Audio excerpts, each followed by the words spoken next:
नमस्कार दोस्तों, good morning, अस्सलाम वालेकुम। इस हफ्ते सबसे ज़रूरी मुद्दे पर बात करने जा रहा हूं संसदीय लोकतंत्र पर गहराते संकट की।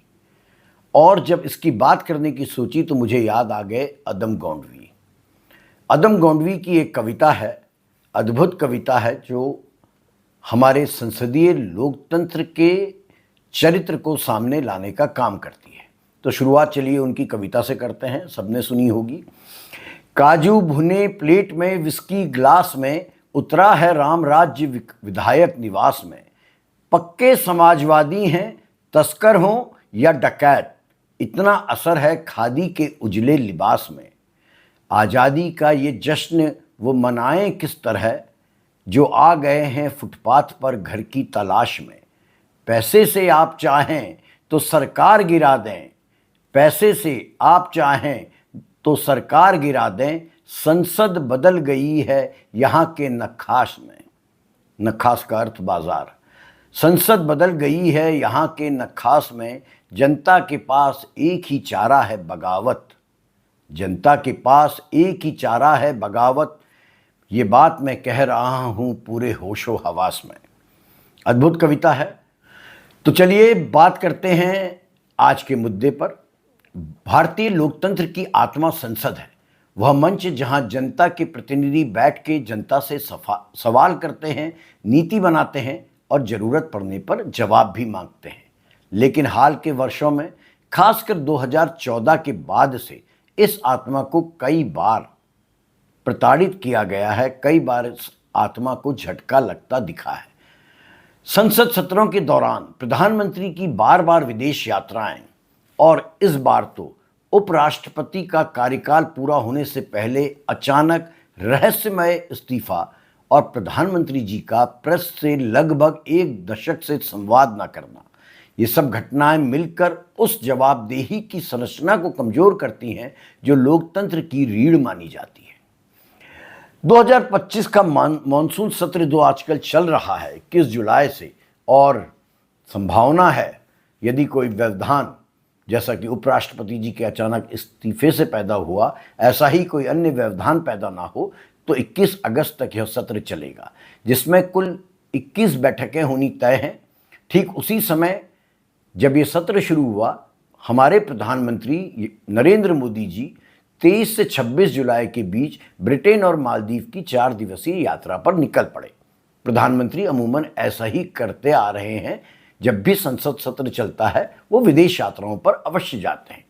जबकि इस सत्र में कई गंभीर मुद्दों पर बहस होनी थी, जिनमें सबसे महत्वपूर्ण था, जो विपक्ष मांग कर रहा था, ऑपरेशन सिंदूर, और फिर यकायक उत्पन्न हुई स्थिति उपराष्ट्रपति जगदीप धनखड़ के इस्तीफे से, और बिहार में चल रही मतदाता सूची की विशेष पुनर्निरीक्षण प्रक्रिया, जिसे SIR या सर कहकर पुकारा जा रहा है, स्पेशल इंटेंसिव रिवीजन। ऐसे में यह सवाल उठने स्वाभाविक है कि जब देश में गंभीर चर्चाओं की जरूरत है, सबसे बड़ी पंचायत संसद में गंभीर चर्चाओं की जरूरत है, तब देश के सर्वोच्च नेतृत्व का बाहर जाना क्या लोकतांत्रिक जवाबदेही से कतराने सरीखा नहीं है? और जैसा मैंने पहले कहा, यह पहली बार नहीं है। 2014 में 16वीं लोकसभा का दूसरा सत्र 7 जुलाई से 14 अगस्त तक चला। उसी दौरान प्रधानमंत्री 13 से 16 जुलाई को ब्राजील में 6ठे ब्रिक्स शिखर सम्मेलन में भाग लेने चले गए थे। 2018 में मानसून सत्र 18 जुलाई से 10 अगस्त के बीच चला था, और प्रधानमंत्री 23 से 27 जुलाई को रवांडा, युगांडा और दक्षिण अफ्रीका की यात्रा और उसके बाद ब्रिक्स सम्मेलन में भाग लेने गए। 2019 में 17वीं लोकसभा का बजट सत्र 17 जून से 7 अगस्त तक चला, और प्रधानमंत्री 27 से 29 जून को ओसाका, जापान में G20 सम्मेलन में भाग लेने के लिए निकल गए। अब 2025 में भी यही सिलसिला मानसून सत्र के दौरान दोहराया गया है। 23 से 26 जुलाई के बीच जब संसद सत्र चल रहा है, उपराष्ट्रपति ने स्वास्थ्य कारणों का हवाला देते हुए इस्तीफा दे दिया, जिसे कोई मानने को तैयार नहीं है कि स्वास्थ्य कारणों के चलते श्री जगदीप धनखड़ ने इस्तीफा दिया है। नाना प्रकार की बातें सामने आ रही हैं, और प्रधानमंत्री जी ब्रिटेन और मालदीव के दौरे पर हैं। देखिए, ये घटनाएं अपने आप में असंवैधानिक नहीं हैं, क्योंकि विदेश नीति प्रधानमंत्री के कार्य क्षेत्र में भी आती हैं, विशेषकर वर्तमान प्रधानमंत्री जी के।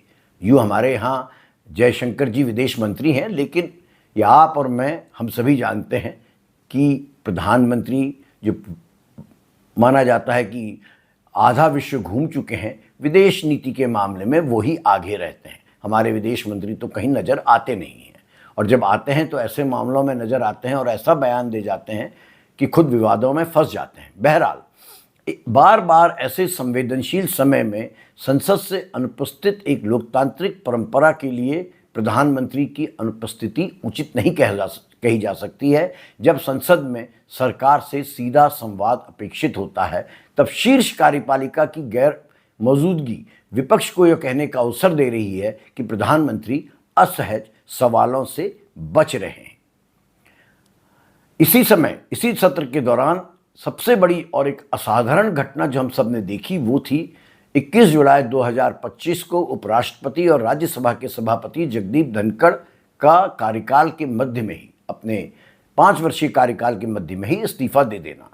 उन्होंने स्वास्थ्य कारणों का हवाला दिया है, लेकिन यह भारत के इतिहास में पहली बार है जब किसी उपराष्ट्रपति ने सत्र के दौरान, चलते सत्र में यकायक ही स्वास्थ्य कारण या किसी भी कारण से इस्तीफा दिया। ऐसे समय में जब संसद के दोनों सदनों में गंभीर मुद्दों पर बहस अपेक्षित है, सभापति की कुर्सी का खाली होना राज्यसभा की प्रक्रियात्मक निरंतरता को बाधित करता है। प्रश्नकाल, नियमों की व्याख्या, अनुशासन, ये सब व्यवस्थाएं अध्यक्षीय विवेक पर आधारित होती हैं, और जब यह शून्य उस समय उत्पन्न हो जब सरकार पहले से ही विपक्ष के निशाने पर हो, तो लोकतांत्रिक संतुलन और अधिक अस्थिर हो जाता है। हम सब देख रहे हैं, पिछले 3-4 दिनों से सदन में लगातार गतिरोध बना हुआ है, और उपराष्ट्रपति महोदय के इस्तीफे को लेकर जिस प्रकार की चर्चाएं सामने आ रही हैं, मीडिया में दावा किया जा रहा है कि उनका दफ्तर सील कर दिया गया है, उपराष्ट्रपति जी के साथ जो अधिकारी तैनात थे उनको बड़ी तेजी के साथ रिपैट्रिएट कर दिया गया है, उनके मूल विभागों में भेज दिया गया है, तो आशंकाएं पैदा हो रही हैं, और ये आशंकाएं लोकतंत्र के लिए अच्छी नहीं है, संसदीय लोकतंत्र के लिए अच्छी नहीं कही जा सकती हैं। इसी पृष्ठभूमि में ऑपरेशन सिंदूर पर चर्चा और अधिक प्रासंगिक हो जाती है। यह एक बहुराष्ट्रीय राष्ट्रीय सुरक्षा अभियान रहा है, जिसमें हालिया गिरफ्तारियां हुई हैं और सोशल मीडिया कनेक्शंस की बात आ रही है। पाकिस्तान से कई सोशल मीडिया से जुड़े लोगों के तार जुड़े बताए जा रहे हैं। इस अभियान को लेकर संसद में विपक्ष चर्चा की लगातार मांग कर रहा था, और सरकार ने ये मांग स्वीकारी भी है, लेकिन प्रधानमंत्री की अनुपस्थिति में विपक्ष का यह आरोप और तीखा हो जाता है कि जब देश की सुरक्षा नीति पर सवाल उठ रहे हों, तब निर्णय लेने वाला नेतृत्व जवाब देने के लिए उपस्थित नहीं है। और एक बहुत बड़ा मुद्दा इस समय देश में चल रहा है, वो है बिहार में स्पेशल इंटेंसिव रिवीजन सर की प्रक्रिया का, जिसे 2003 के बाद का सबसे बड़ा मतदाता सूची पुनर्निरीक्षण बताया जा रहा है। इस प्रक्रिया में मृतकों, प्रवासियों और दोहराव वाले मतदाताओं को सूची से हटाने तथा नए पात्रों को जोड़ने का लक्ष्य चुनाव आयोग ने रखा है। यह चुनाव आयोग का घोषित लक्ष्य है। चुनाव आयोग ने कहा है कि यह पारदर्शिता के साथ किया जा रहा है, लेकिन विपक्ष का आरोप है कि यह सरकारी तंत्र द्वारा असहमति रखने वाले मतदाताओं को हटाने का एक जरिया है।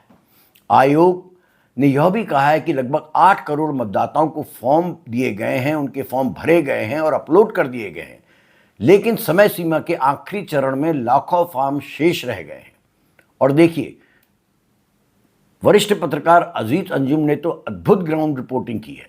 उन्होंने एक ढंग से आप कह सकते हैं पर्दाफाश कर दिया है चुनाव आयोग के दावों का कि यह सर प्रक्रिया, स्पेशल इंटेंसिव रिवीजन प्रक्रिया जो है, ये फार्स है, ये धोखा है।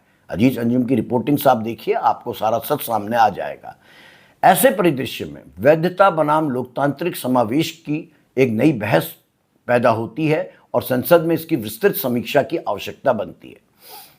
एक और महत्वपूर्ण बात है प्रधानमंत्री जी का प्रेस से वर्षों से कोई संवाद न करना, जो बड़े सवाल खड़ा कर रहा है।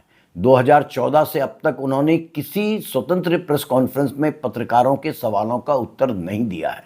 2019 में भाजपा मुख्यालय में हुई ब्रीफिंग आपको याद होगी, उसमें भी जब उनसे सवाल पूछे गए थे, उन्होंने तत्कालीन पार्टी अध्यक्ष की ओर उन प्रश्नों को मोड़ दिया था। प्रधानमंत्री की संवाद शैली अब पूरी तरह एक पक्षीय माध्यमों जैसे मन की बात या तयशुदा इंटरव्यू तक सीमित रह गई है। तयशुदा इंटरव्यूज से मेरा मतलब है अक्षय कुमार जी के साथ इंटरव्यू, जहां पर इतने गंभीर मुद्दे पर चर्चा होती है कि प्रधानमंत्री आम कैसे खाते हैं, या ऐसा इंटरव्यू जो एक बड़े पत्रकार, एक नामचीन पत्रकार के साथ प्रधानमंत्री जी का हुआ था, बड़े चैनल के पत्रकारों के साथ, जिसमें पूछा गया था कि प्रधानमंत्री जी आप पर्स रखते हैं या नहीं। तो इस तरफ के एक तरफा इंटरव्यू जिनका कोई अर्थ नहीं है, उनके अलावा प्रधानमंत्री जी स्वतंत्र पत्रकार या स्वतंत्र मीडिया के सवाल लेने को पिछले एक दशक से तैयार नहीं है। गोदी मीडिया के अन्य पत्रकार संघ भी उनका इंटरव्यू बहुत चर्चा में रहता आया है।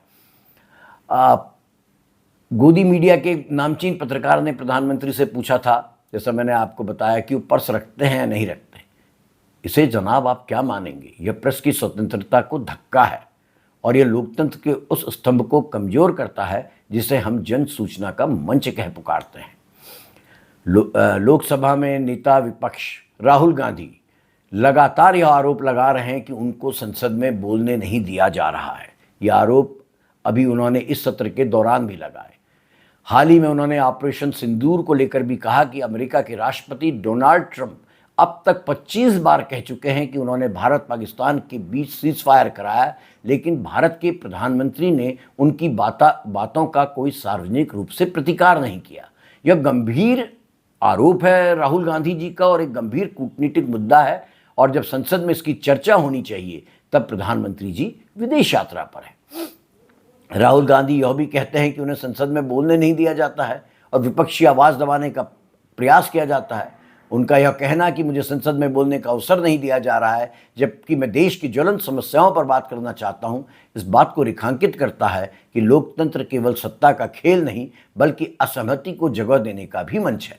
इन सभी घटनाओं को मिलाकर देखें, प्रधानमंत्री जी की विदेश यात्राएं संसद सत्रों के दौरान होती हैं, उपराष्ट्रपति जी का इस्तीफा यकायक हो जाता है, बड़ा रहस्यमय इस्तीफा होता है जो कि संसद की स्थिरता को प्रभावित कर रहा है।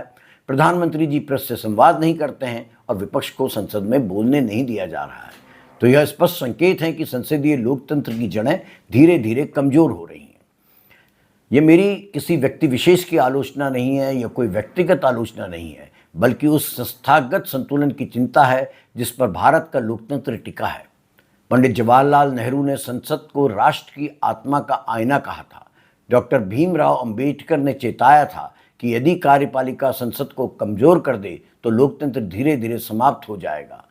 और महात्मा गांधी ने तो सदैव यह कहा था कि सत्ता को जनता की सीधी निगरानी में रहना चाहिए।